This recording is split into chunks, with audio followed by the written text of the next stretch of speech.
Hello loves, and welcome back to Alchemical Women. Today we're going to be diving into the world of Ayurveda, exploring the 5 elements with my favorite sister, Irina, who has a deep background in Ayurveda, being a practitioner, being a philosopher, and she is going to let you know how you can see these elements, not just in theory, but actually how they work within your body. I'm really excited for you to meet her. So I've known Irina now for about a year? Yeah, maybe two. Back when I was doing the Goddess House project, where we had a giant villa filled with women, sharing it, enjoying the sisterhood, the relaxing vibes, and every once in a while we had a spare room. We allowed traveling sisters to come and stay the night, and Irina was one of them. It was lovely. So what is Ayurveda? Ayurveda. Ayurveda is the science of life, literally the meaning of the word, and it is really about what it means to live in harmony with nature and your own body. How did Ayurveda come about into this world? It started with when man left nature to build civilizations. And what happened when they stepped into the world of civilization, more and more sickness started developing. People started getting sick out of nowhere, and animals started getting sick. So then there was an entire village planned to, they had to find somebody from their village to go to the devas to find out what they can do in order to heal themselves again. So there was a man named Atreya, who was the lead consul, who went up into the mountain and spoke with the devas, and the devas gave him Ayurveda. And when he came back, he had the manual or the tools or the information how to reconnect with nature while being in civilization, and how to stay in the supportive system. So Ayurveda is 7,000 years old. The principles have never changed. The principles are the laws of nature and the laws of the universe. And so long as we are on this planet Earth, Ayurveda will be completely and fully applicable for every human being. And the best thing about Ayurveda is that it's individual, meaning that it has general principles that occupy all of the planet. However, each individual has a unique constitution, and that constitution attracts different ways in how Ayurveda can be applied.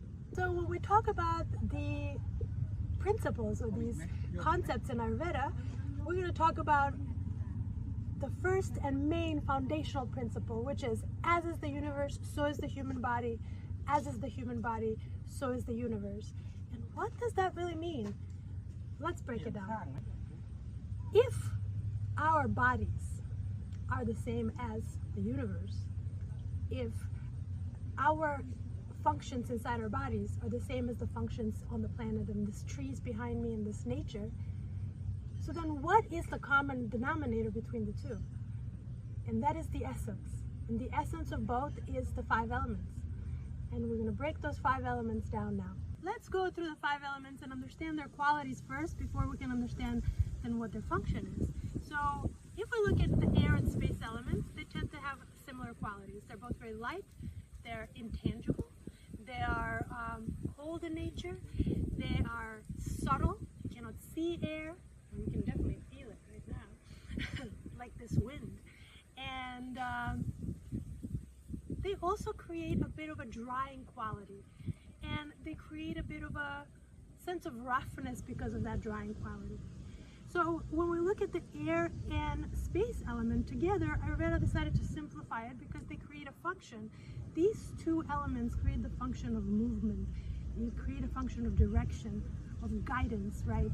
So, and this in Ayurveda is called Vata. So when there's too much movement, if this wind keeps blowing and blowing and blowing, my hair is going to start falling off, which is causing degeneration in my body. And then you have the fire and water element. Fire and water element are, well, fire is sharp, while water is fluid. But both of them are creating this kind of movement, right? In your transformative movement, if you will. It's allowing something to move through you. So fire is hot, water is cold. Fire creates transformation in the body, and water supports that transformation more fluidly, right? It guides it. So together these elements create something called pitta, and pitta is really the essence of your digestion. So if you wanted to know where your fire lives in your body, right here. So then when there's too much transformation in the body, this is when you have inflammatory response. So most autoimmune disorders started because of this too much transformation happening that has gone awry.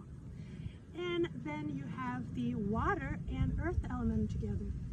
Now earth is a bit more solid, stable, grounding, heavy, right? While water still has that fluidity, coldness, and stickiness even action. Between water and earth, you make this little fun clay, which tends to be sticky. So this is that idea, and this is called kapha in Ayurveda. Kapha allows us to, well, with a clay, you can create a cup, right? So it allows us to mold, shape, and structurize, and also repair, so build and repair. And if there's too much building, there's too much of something, accumulation occurs. And when there's accumulation, what happens? Obesity, diabetes, accumulation of sugar in your blood. Osteoporosis is actually a vata problem, but it's due to an accumulation of too much air in the body. So this is kind of the idea of these accumulative situations. Autoimmune disorders, most of them end up in the accumulatory stage. So now you have a more of a tangible way to look at the elements. But what we want to talk about more is really understand how the outside elements affect your inside elements. Because the second principle in Ayurveda is like creates more like. So it increases more like. And the idea is if your body feels warm and moist, you want to add warm and moist in order to cultivate this kind of an energy. But if your body is feeling rough and cold and you're adding more rough and cold, guess what? Degeneration will happen. So this is a way you can really sit with your body and kind of understand the role the elements are playing outside of you and inside of you. Vata, Pitta, Kapha are the main three physiological functions your body performs. Not just the main, the only three physiological functions. So your body has the ability to move, to transform, and to build and repair. That's it. When these three go out of balance, when there's too much movement, when there's too much transformation or too much build and repair, so see, Ayurveda always focuses on what's rising. That's when imbalances start to occur in your body, right? So think about them as little forces, as little energetic pushes towards the right direction. So Vata is the force of movement, meaning that if there's any kind of blockages in your body due to previous accumulation, let's say you had a pizza, you ate it late at night, and this pizza has caused like this sensation in your gut where you're not really digesting, and then the next morning you're having a hard time going to the toilet. That's Vata being overpresent in your colon and causing this kind of blockage in your gut. So this is one of the ways that you can kind of engage into understanding. Anytime that there's some sort of dryness, roughness, coldness, skin irritation, like dry skin irritations, there will be some sort of over-activation of the movement functions in your body. Anytime that there's some sort of sharpness, heat, burning sensation, there will be the over-transformation in your body, or rather you're heading towards a burnout or an inflammation. And any time where you feel like you just swallowed a rock after a meal and you cannot digest your food, or, I mean, most of you have had a cold and you've experienced a lot of mucus, that's kapha. So that's the three functions in action in your body, and their job is to move what the body no longer needs, is to cook. If they cannot move it, then they cook the thing that they no longer need. And if it cannot cook it, then the body puts it into this wrapper of goo, and then you remove it this way later on. Like pus, like mucus, like stickiness, and so forth. So Irina, what are some practical ways in which people can apply Ayurveda into their daily life? Great question. So the depending on where you are in your balance or imbalance state, what you can start with is, we're talking about grounding, we're really talking about bringing more earth element into your body, and especially people who have predominance of air, always busy, always on the go, always creative flow. So we'll practice meditation. You can close your eyes, lengthen your spine, drop the shoulders away from your ears. Exhale. And feel your tailbone dig deeper into the ground.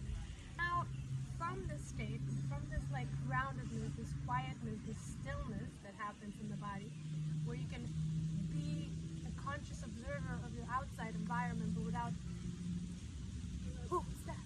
What's there? Because that means that there's too much air in your presence. And if you can just simply observe, now from here, what we're going to do is create some sort of activity into how we're breathing. So simply by breathing, just through Ujjayi breath, which is basically that slightly closed epiglottis, and you're creating this like tunnel sound in the back of your throat, already creates a bit of heat in the body. So you can try it now. Awesome, let's do it. All right.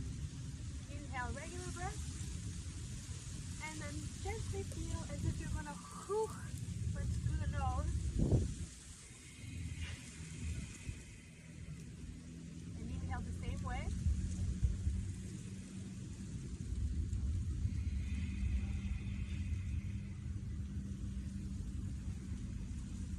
It's like you're recreating the sound of the ocean waves crashing on the beach.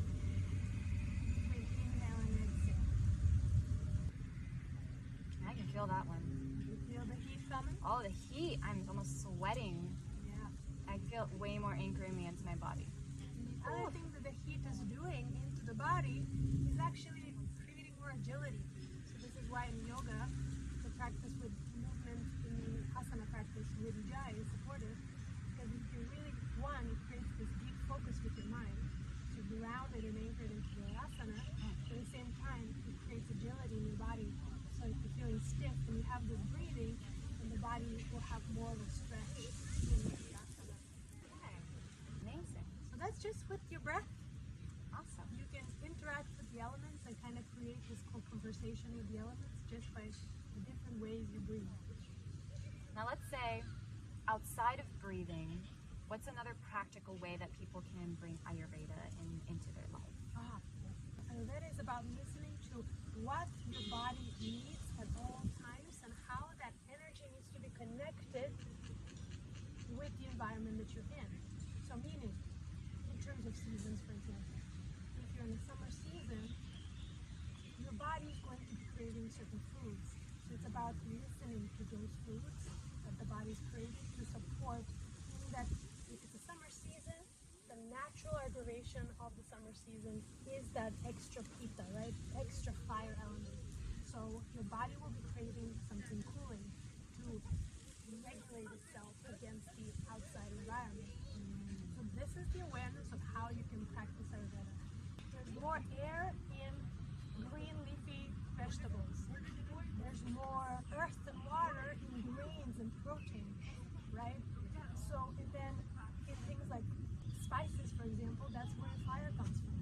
So you'll notice, for example, in summer, the food is more spiced up. And even though it feels illogical, the food is more spiced up in summer because in summer your digestive fire is working less because it's trying to cool you all the time.